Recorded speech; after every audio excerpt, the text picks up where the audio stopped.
Nasceu numa fazenda próxima da divisa com o Espírito Santo, chamada Fazenda do Desterro.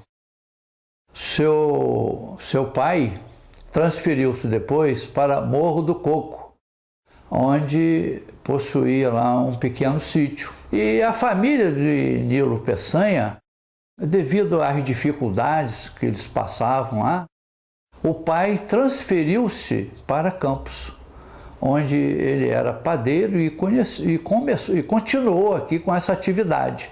Instalou uma padaria que, segundo informações, ali na esquina da rua Carlos de Lacerda com a antiga Formosa, o Tenente Coronel Cardoso. E em Campos, a família do Nilo Peçanha passou também por dificuldades. E Nilo Peçanha era muito inteligente, gostava de estudar. E o pai, apesar de pobre e não tinha muita cultura, mas incentivava muito os filhos ao estudo. E o colocou em uma escola que inicialmente, segundo informações, foi na rua Sacramento, número 18. E depois foi para o Liceu de Humanidade de Campos. E a seguir, para completar os estudos, ele foi para Niterói. E em Niterói ele terminou o que seria hoje o equivalente ao ensino médio, mas foi em Recife, aos 20 anos, que ele se bacharelou em Direito. E após isso, ele iniciou a sua vida política retornando a Campos e fundando um partido político, que era o PRF, Partido Republicano Fluminense. E ele participava, inclusive, com artigos na imprensa da época, defendendo a República e o fim da escravidão, né? Ele era abolicionista, né? Então, a presença dele em Campos com esse retorno foi um divisor de águas na sua existência, na sua vida, porque a partir daí ele tornou-se realmente um político. Ele não tem uma origem tradicional, a sua família não tem uma tradição política, quer dizer, a sua habilidade política pessoal é que permite que ele entre nesse jogo, que é um jogo dominado por oligarquias de grandes fazendeiros, oligarquias de grandes comerciantes. São esses grandes grupos, essas grandes famílias que dominam a política. E a ascensão de um elemento que não faz parte desse grupo, ou pelo menos não faz parte na origem, demonstra muita habilidade de Nilo Peçanha. Primeiro ele é deputado federal, depois ele consegue alcançar o governo federal e chega a ocupar vários cargos. Chega a ser ele vai ser vice-presidente, chega a ser presidente, vai ser ministro, vai ser senador, então ele ocupa vários cargos, o que demonstra que ele tem muita habilidade política. Ele teve uma participação intensa na vida local de Campos.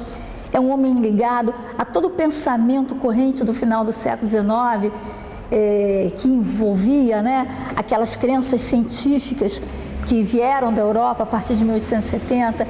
Ele é um homem que acreditava na regeneração social, na higienização das sociedades a partir de grandes reformas urbanas, do planejamento das cidades, do saneamento urbano. Ele acredita na ciência. E ele vai, nos governos dele, colocar essas ideias em práticas. O Nilo, ele era uma liderança, né, política fluminense com projeção nacional.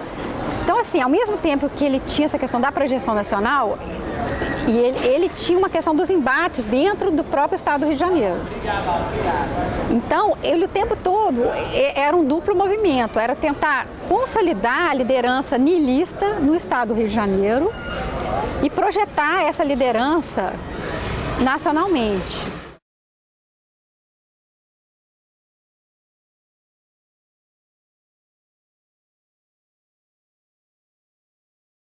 O Nilo vai ser um defensor da política dos governadores. Ele vai também se aproximar do Campos Salles naquilo que se refere a uma ideia de política econômica ortodoxa e de saneamento financeiro. E quando ele vai ser presidente, quando ele chega à presidência do Estado do Rio, em 1903, ele assume em 31 de dezembro de 1903, o estado do Rio vivia uma crise econômica sem precedentes. Os preços do café despencaram no mercado internacional, não havia recursos do governo federal para investir, mas ele vai se preocupar em criar um centro administrativo e organizar uma administração pública racionalizada, vai se preocupar em promover aqui na cidade de Niterói um conjunto de reformas urbanas que qualificassem essa capital, né? Por dois motivos. Primeiro, para sintonizar a capital fluminense com as transformações que estavam ocorrendo na capital federal. Vamos lembrar que essa primeira década do século XX é a década das grandes reformas urbanas comandadas. Na verdade, elas foram obras federais, mas comandadas pelo prefeito Pereira Passos, né? Então, ele promove reformas aqui na cidade de Niterói, primeiro para tirar esse ar provinciano da cidade, né? A cidade ainda exibia marcas dos bombardeios da revolta da Armada de 1893. Né? Ele alarga avenidas, ele promove falava-se macadamização, que é mais ou menos o asfalto, né, que a gente conhece. Ele cria teatros, reforma a Câmara. Você tem que ter uma capital que tenha cara de capital, não é? Para que os investidores sintam que aquele é um país para valer, que tem uma infraestrutura. Ele teve essa preocupação para Niterói, não é? E outra coisa, durante todo o período em que Nilo esteve à frente do governo do Estado do Rio e à frente da liderança do partido dele, e falar em partido com Nilo é uma coisa complicada, porque ele entra e sai dos partidos. Uma hora ele está no Partido Republicano Fluminense, depois ele vai para o Partido Republicano em oposição, depois é o Partido Republicano do Rio de Janeiro. É um quadro partidário muito confuso, o quadro partidário fluminense durante a Primeira República. Mas durante todo o tempo em que ele está liderando a corrente nilista, a liderança dele não é uma liderança hegemônica. Ele sofre oposição, ele é acossado o tempo todo pela oposição.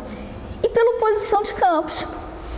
Por exemplo, parece uma contradição, mas pela oposição de Campos, que pleiteava a capital. Campos era uma cidade infinitamente mais rica que Niterói. Tinha condições e pleiteou diversas vezes a sua autonomia, não é? Em relação ao Estado do Rio. Ou, quer dizer, pleiteou ser a capital, e quando não conseguiu ser a capital, eles tentaram se transformar num Estado independente junto com o Espírito Santo. Então ele sofreu essa oposição veemente dos campistas, e inclusive porque essa capital, Niterói, era uma cidade muito provinciana, era uma cidade muito simples, né? Uma cidade sem charme, sem as avenidas largas de Campos, sem os prédios bacanas, né? Neoclássicos, ecléticos, que Campos vai exibir já no início do século XX. Campos, imagina, Campos tem eletricidade muito antes de Niterói. Só em 1905 a eletricidade chega a Niterói, chega ao Palácio do Enguá. Só que em 1906 o sucesso dele como administrador já foi tão grande, o impacto da presença dele foi tão grande, que ele foi convidado para ser vice-presidente na chapa do Afonso Pena, né? Ele tinha um ano a mais de poder, de mandato para cumprir aqui no Estado do Rio. E ele, então, já consolidado como chefe de uma corrente política, ele decide, então, vocês vejam como isso é uma política, o liberalismo da Primeira República era um liberalismo ainda muito precário, né? Então ele decide, porque ele controlava a Câmara, não é?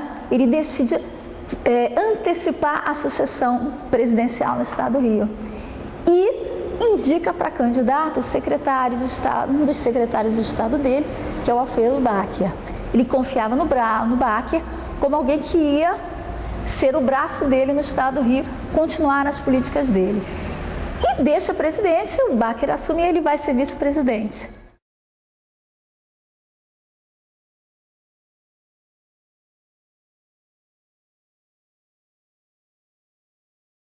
No início da década de 1910, né, na verdade, mais precisamente 1906, o Nilo Peçanha, enquanto ele ainda era presidente do Estado do Rio, ele cria um decreto da criação de 4 escolas profissionais no Rio. Uma em Niterói, uma em Campos, nos Goitacazes, uma em Petrópolis e uma em Paraíba do Sul. A de Paraíba do Sul seria de caráter agrícola e as outras 3 com alfaiataria, sapataria, marcenaria, serralheria, e entre outros ofícios, para o público masculino. Só que o decreto não foi sancionado e essas escolas não foram, de fato, criadas, elas não existiram, elas não funcionaram, né? Só que já dá para perceber por aí esse anseio pela profissionalização do ensino, né? Por quê? Porque o Brasil, quando ele tem o advento da República, já não tem mais a escravidão, o Brasil passa por um processo que não surge nesse momento, mas ele se intensifica um pouco mais nesse momento de República, né? De modernização do país, de industrialização, de urbanização. E essas características mais recentes, assim, que crescem no processo republicano, criam uma demanda por mão de obra, né?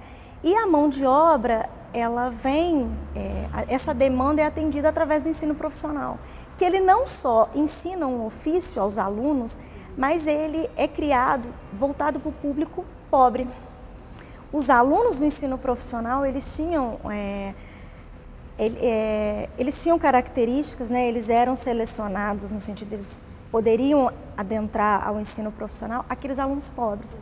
E foi uma oportunidade de ouro, porque eu sou de família também humilde, sou filho de operário de usina Cupim, de Ururaí, né?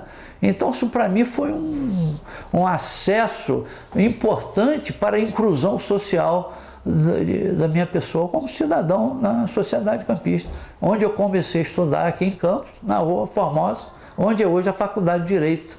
Eu comecei ali em 1967. Eu tenho tanta gratidão por isso, que até hoje eu trabalho naquela escola, eu não tenho coragem de sair, de aposentar. Não é apego, não, por gratidão e por respeito ao que é aquilo dali. Em Campos, essa escola desempenhou um papel fundamental de encaminhar ou de promover a inclusão das crianças abandonadas, das crianças de rua, que viviam aí ao relento, sem destino. E essa escola nossa, ela promoveu, tem fotos inclusive lá no espaço de memória lá do IFE, com essas crianças, né? Com toda a assistência. Era um semi-internato. E ali ele aprendia as profissões que ele tinha o dom. Ele passava por todas as oficinas existentes da época de profissões e ele escolhia: eu quero fazer isso daqui, eu quero ser da artes gráficas, eu quero ser de torneiro mecânico. Esses estudantes que aprendiam o ofício, eles também aprendiam ordem, controle social, noções de moral, de bom costume.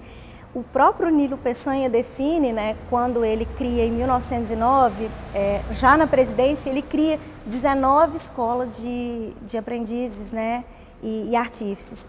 Inclusive, essas escolas posteriormente viram os Cefetes, né, e que hoje a gente conhece como os institutos federais.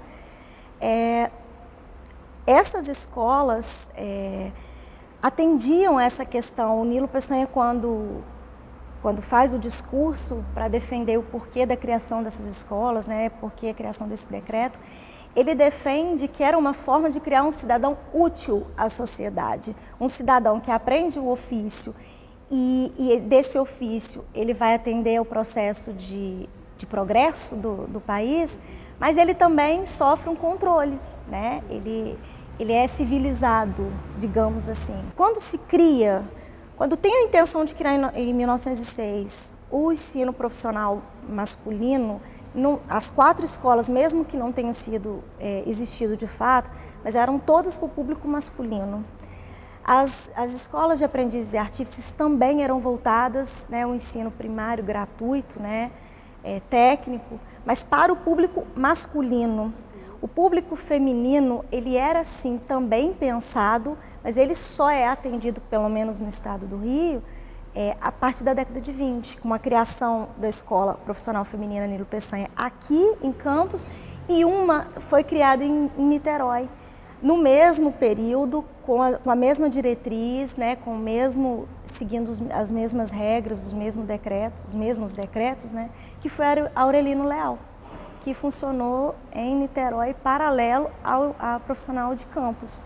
Porque o público feminino também era voltado essa questão de moralização, de higienização. Só que o diferencial é que os ofícios das escolas masculinas eram marcenaria, alfaiataria, sapataria, serralheria, né, entre outras coisas.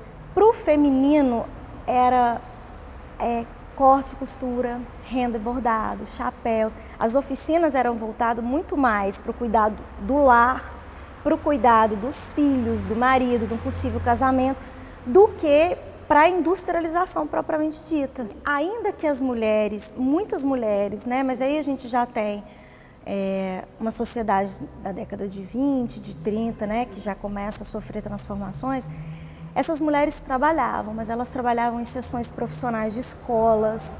Elas tinham um ofício voltado para atividades que, de uma maneira ou de outra, permeavam o lar.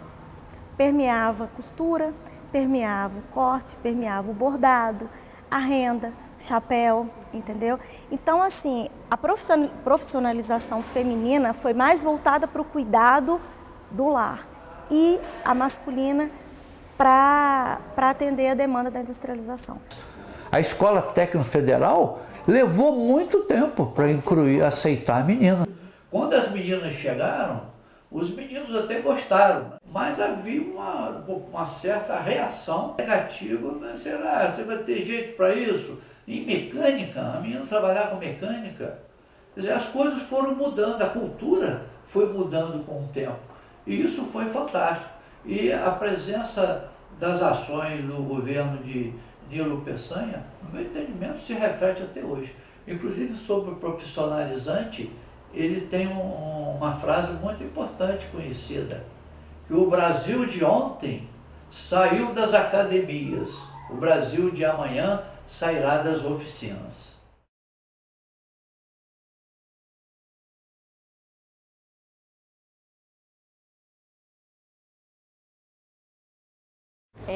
Então, o Nilo Peçanha, ele, como presidente da República, embora tenha sido um período curto, ele teve uma presidência marcante, e entre as principais ações dele eu destacaria a criação do Ministério da Agricultura, Indústria e Comércio,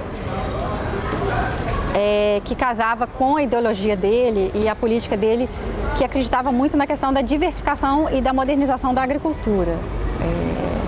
Isso está muito relacionado ao fato do Nilo ser um representante das elites fluminenses e do estado do Rio está sofrendo uma decadência econômica desde o final do Império, e que eles atribuíam muito a essa política excessiva de valorização do café e da política cafeeira. Então, o Nilo, como presidente do Estado e depois como presidente da República, ele defendeu muito essa questão da diversificação agrícola e da modernização agrícola. Ele acreditava numa agricultura, mas uma agricultura diversificada e mais moderna e mais técnica. Ele, como presidente da República, ele repete, então, assim, nesse sentido, ações e políticas que ele já desenvolvia na presidência do Estado do Rio de Janeiro, antes e depois, né, que ele é presidente do Estado, antes de ser presidente da República, e depois ele é presidente do Estado novamente. Então, a criação do Ministério da Agricultura, Indústria e Comércio está nesse contexto de fortalecer essa agricultura mais diversificada. Mas ele politicamente tinha um projeto não declarado, mas todo mundo percebia isso, que era com esse ministério ele pulverizar ou enfraquecer, porque a agricultura era muito importante na economia brasileira, o poder de Minas e São Paulo, a questão da política do café com leite, que definia as questões nacionais. E com o Ministério da Agricultura criado, ele pulverizou isso por todo o país. e criando inclusive fortalecimento de outras regiões, de outros governos, né? Enfraquecendo esse poder, que depois ele, talvez se ele tivesse com esse poder com ele teria sido eleito presidente, né? Então é um cidadão muito hábil. Não sei se você sabe, na área da cultura, ele incentivava isso profundamente. O Teatro Municipal do Rio de Janeiro foi inaugurado por ele. Ele cria o Serviço de Proteção ao Índio, que é proteção, mas o Serviço de Proteção ao Índio, criado por Nilo Peçanha, ele demonstra um esforço de proteção e também de domesticação, de certa forma, ao índio. Tem várias contradições típicas do contexto, mas também uma criação dele, isso merece um destaque. O Nilo Peçanha, na sua gestão presidencial, ele chega a interferir, a fazer uma espécie de intervenção federal em alguns estados. A disputa estava tão intensa, que ele, como presidente, toma essa iniciativa e, em alguns momentos, traz o descontentamento de alguns, inclusive alguns aliados. É interessante se a gente pega um documento como, por exemplo, uma espécie de prestação de conta que ele dá no fim do governo dele, quando ele vai na Câmara, quando ele vai para o Poder Legislativo falar dos seus feitos e concluir, falar da sucessão presidencial que já estava, na verdade, concluída, que ele vai prestar contas, como ele fala dos seus feitos, ele destaca essa questão dessa interferência com os estados, e afirmando sempre a ideia de manter uma ordem republicana que não se pautasse por um domínio exclusivo de um grupo. Por exemplo, ele nesse momento, ele afirma muito fortemente o seu descontentamento com a política da reeleição, que era uma prática que estava sendo adotada, reeleição no Estado. Então, a reeleição nos estados, para ele, simbolizava a possibilidade de manipulação eleitoral e de manutenção de um grupo. Ele afirma claramente nesse pronunciamento, o que imagino, porque a história também se faz com um pouco de imaginação, a gente imagina que isso pode ter soado como um acorde muito dissonante naquela música que era tocada ali no Poder Legislativo e que simbolizava o arranjo oligárquico. No discurso de prestação de conta que ele faz para o Poder Legislativo, ao fim do seu governo, uma nota interessante é que ele reconhece que ele não conseguiu avançar na instrução pública. Ele destaca a atuação no ensino agrícola e no ensino profissional de aprendizes e artífices, mas ele fala claramente que ele não conseguiu avançar na instrução pública e que é uma carência decisiva nacional, que não está à altura dos desafios do país. Então, mostra uma certa dignidade em dizer também, não somente destacar o que fez, mas em mostrar também o que faltava. E essa é uma preocupação que não frequentava a política oligárquica.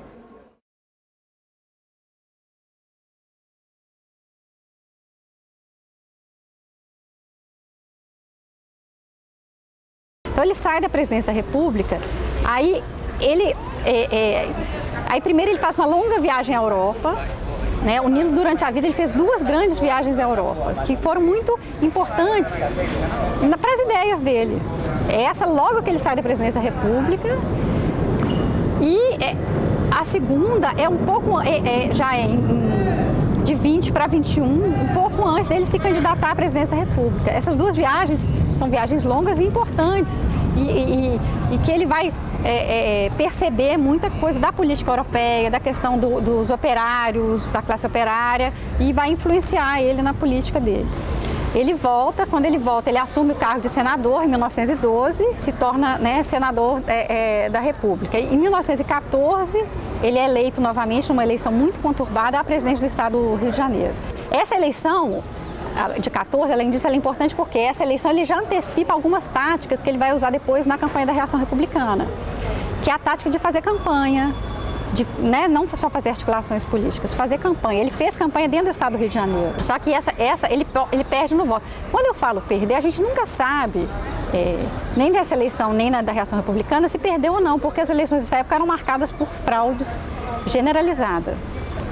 Então ele consegue reverter juridicamente com a questão da fraude, que parece que realmente existiu, e porque nessa época ele tinha um apoio do presidente eleito, que era o Venceslau Braz. O Nilo era muito hábil, né, até porque ele era advogado, ele consegue reverter juridicamente e ele é quem é empossado como presidente do Estado do Rio de Janeiro. Aí ele vai exercer a segunda presidência dele, né, no Estado do Rio de Janeiro. E aí, nesse momento, a principal ação dele que ele vai se concentrar é no saneamento financeiro do Estado do Rio de Janeiro, que estava falido. E aí o Nilo vai conseguir isso com uma política bastante ortodoxa de saneamento mesmo financeiro do Estado do Rio de Janeiro. E vai exercer, então, esse governo desse Estado até 1917. Em 1917, o Venceslau Braz, que já tinha, né, apoiado ele nesse momento da posse, convida o Nilo a ser ministro das Relações Exteriores, num momento importante porque a gente estava atravessando a Primeira Guerra Mundial. Então o Nilo licencia, né, da presidência do Estado e se torna ministro das Relações Exteriores, de volta aqui ao Catete. Tem inclusive uma foto importante que é a assinatura da declaração do Brasil de entrada na Primeira Guerra, né, contra a Alemanha, é aqui no Palácio do Catete. Então, assim, o Nilo, para ele foi importante esse mandato como ministro das Relações Exteriores, porque consolidou uma imagem também que para ele era importante, que era de estadista. Porque ele tinha muito isso, ele não queria ser só um político local, ele queria ter uma projeção nacional e uma projeção de estadista mesmo. Aí, quando ele termina, né, o mandato do Venceslau Braz, ele deixa de ser ministro das Relações Exteriores, aí o Nilo, nessa época, ele vai exercer, então, depois disso, mais um mandato como senador da República. Se torna novamente senador da República e sempre, assim, na verdade, o Nilo tinha um projeto político anterior, que era dele e do grupo que ele representava, de se tornar presidente da República, né? E tudo é estratégico.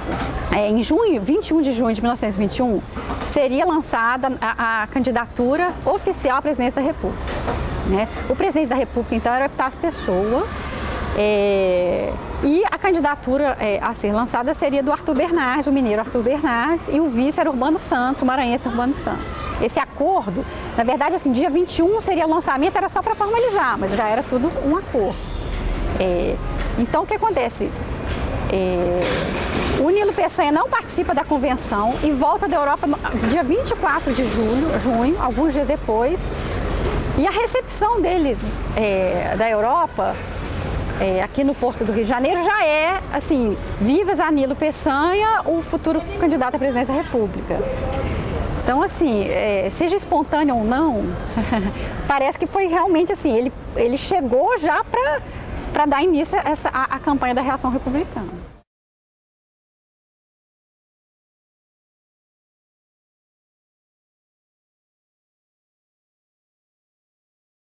Definir o Nilo Peçanha, a liderança do Nilo Peçanha, não é uma coisa muito simples.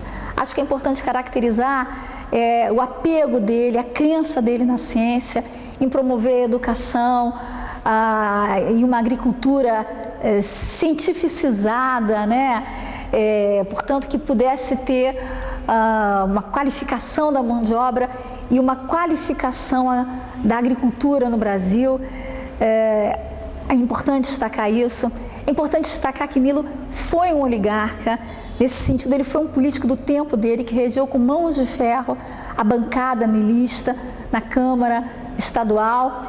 E era um homem que antecipa muito o que a gente conhece hoje, que é o marketing eleitoral. Ele é um sujeito que vai para as ruas, que apela para marchinhas, que flerta com a população. O Nilo é um mulato, ele não se fazia de rogado, ele não falava que ele era um mulato, mas ele levou para dentro do Palácio do Catete, quando o presidente, o violão, né? Ele levou o que as pessoas, né, os jornalistas reclamavam: mas doutor Nilo, esse baile aqui mas está parecendo um carnaval. E o Nilo falava: não, isso não importa, o que importa é que quem está bailando saia com o doutor Nilo no coração. Ou seja, ele flerta com a população. Nos discursos da campanha da reação republicana, ele prega uma reforma constitucional, ele começa a falar dos direitos dos trabalhadores. Logicamente que isso tudo tem que ser visto com muito cuidado, não é? Mas, enfim, ele traz essas novidades. Eu acho importante a gente estudar essa trajetória do Nilo Peçanha. O Nilo deixa uma herança política que vai ser pleiteada por diversos governadores. Então, estudar a vida deste homem, deste ser que atuou para o bem do Brasil, eu acho que é o nosso dever, porque ele tinha como ideal que o recurso público é do público e tem que ser voltado para o público. Ele não criou só as escolas que viraram os Cefetes, que são tão importantes até hoje, né, no cenário nacional. Tem a questão do Ministério da Agricultura, do Serviço de Proteção ao Índio, entende? Então eu acho que isso devia ser trabalhado com mais cuidado, sabe? Não no sentido de criar um herói, para conhecer e valorizar o que ele fez de tão importante, entendeu? Porque é todo um processo de transformação que a gente colhe frutos até hoje. Muitas vezes com a história, quando a gente vai analisar um período, e é um período muito diferente do que a gente vê, a gente faz uma crítica ao período e às vezes, como se diz aí, joga fora a criança junto com a água do banho. Então faz uma análise em bloco de um período que é dominado por oligarquias e não consegue ver exatamente as sutilezas e entender, compreender o jogo, os limites pelos quais são feitos a política desse momento. Então, como você tem arranjos oligárquicos regionais, a história regional, ela não é muito valorizada. Então, esses personagens, o Nilo, por exemplo, ele só acaba indo para os manuais, para os livros de história e para o ensino da história, por exemplo, uma valorização através do ensino, ele só chega quando ele é presidente da República. Nilo Peçanha foi presidente da República por 18 meses. Então, no livro de história, ele aparece como um personagem quase que ocasional, embora ele tivesse uma trajetória muito sólida na política fluminense, na política do Estado, na política regional, mas também com participação nacional, já que o arranjo nacional era a partir dos estados. Mas o que acontece? A valorização da história regional é uma carência muito grande do nosso ensino de história, de uma maneira geral. Se a história regional no âmbito do Estado é carente, no âmbito do município ela também há muito o que fazer. Então, por isso que é muito interessante uma preocupação da Câmara Municipal em ficar resgatando esses personagens, porque ele permite que a gente consiga ver como que um elemento sai da cidade, se constrói, frequenta a política estadual, se afirma e participa da política nacional. Então é interessante exatamente essa iniciativa de querer ver uma trajetória que vai da cidade, do jogo político da cidade, ao jogo político estadual e ao jogo político nacional. Essa, infelizmente, não é a tônica do nosso ensino de história, que é muito pautado pela história nacional. E, a partir daí, muito dominada pelos grandes centros de produção da história, Rio de Janeiro e São Paulo. Mas a coisa tem mudado bastante. Eu acho ele um personagem formidável na nossa história e acho ele pouco estudado para a importância que ele teve. E pouco, mais que pouco estudado, pouco lembrado para a importância que ele teve. Porque ele foi um político muito importante, não só para o Estado do Rio de Janeiro, ele foi um político importante com projeção nacional. E um político muito hábil, um político sagaz, inovador, um político que teve uma atuação fundamental na Primeira República, assim, e que tem uma trajetória brilhante, tem questões da vida pessoal do Nilo e da vida política dele que são muito interessantes. Infelizmente, pouco lembrado e pouco estudado. Que ia muito além da política só no sentido da politicagem. Ele é muito além disso. Ele realmente tinha um projeto de nação. Eu sou fã do Nilo Peçanha. Eu sou nilista.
Então aqui agora, após a instalação do Museu Histórico de Campos, que já faz 2 anos, a gente fez questão de reservar um espaço para o doutor Nilo Peçanha, que é esse espaço aqui, onde era a sala dos prefeitos, os gabinetes dos prefeitos, já que aqui era a prefeitura também. Então, nesse espaço, a gente tem um pouquinho sobre o Nilo Peçanha. Inclusive, a gente tentou ornamentar esse espaço como seria o gabinete da sua presidência. E além disso, a gente tem fotos, imagens, e cada dia a gente descobre alguma coisa nova sobre Nilo Peçanha. A gente tem um acervo aqui de fotos inéditas, de documentos, e mexendo até nos livros do Nilo Peçanha, a gente encontra de vez em quando um cartão postal, um recado, uma carta, que a gente sempre expõe, coloca em exposição. Eu acho importante não só preservar a memória do Dr. Nilo Peçanha, que foi presidente da República e era campista, mas também trazer para a população a importância que ele tem e tudo que ele passou na sua vida, a trajetória de vida dele, que não foi nada fácil. Entre as mais recentes homenagens estão as realizações da Câmara Municipal de Campos dos Goytacazes. Isso eu garanto ao senhor. Criarei um Brasil novo governando com o povo. Meu lema, paz e amor. Nilo Peçanha certamente é o político mais importante da nossa terra. O compromisso da Câmara de resgatar aquele que foi o maior político da nossa terra, estamos resgatando esse patrimônio histórico, cultural e preservando para gerações futuras. Esse é o nosso compromisso e temos certeza que estamos fazendo um feito inédito, criar o primeiro documentário da Câmara e, sobretudo, da TV Câmara Campos. É a nossa contribuição para gerações futuras conhecer em detalhe e perpetuar a vida de Nilo Peçanha. Aqui na nossa cidade nós tivemos muitas ações relacionadas a Nilo Peçanha. Fizemos a peça teatral, A Peleja do Dr. Nilo Peçanha contra o Dragão da Ignorância. Inauguramos uma estátua em tamanho natural em frente do nosso legislativo, que tem o nome exatamente de Nilo Peçanha. Nós estamos fazendo um documentário que vai disseminar, facilitar o acesso a alunos, pesquisadores e um número muito grande de informações, certamente não todas, mas com muita consistência em termos de tornar fácil o acesso e conhecer a trajetória e a vida de Nilo Peçanha. Esse vai ser o primeiro documentário sobre Nilo Peçanha. Tem outros campistas ilustres importantes também que nós, proximamente, no futuro, vamos resgatar também, como o nosso conterrâneo José do Patrocínio, um grande brasileiro também e que marcou sua contribuição nos momentos mais decisivos em relação à abolição, em relação à proclamação da República. Vai ser o próximo passo, a próxima colaboração da Câmara no resgate histórico-cultural da nossa cidade. Vamos criar documentários sobre diversas atividades da nossa cidade e diversos personagens que construíram essa bela cidade que nós tanto amamos.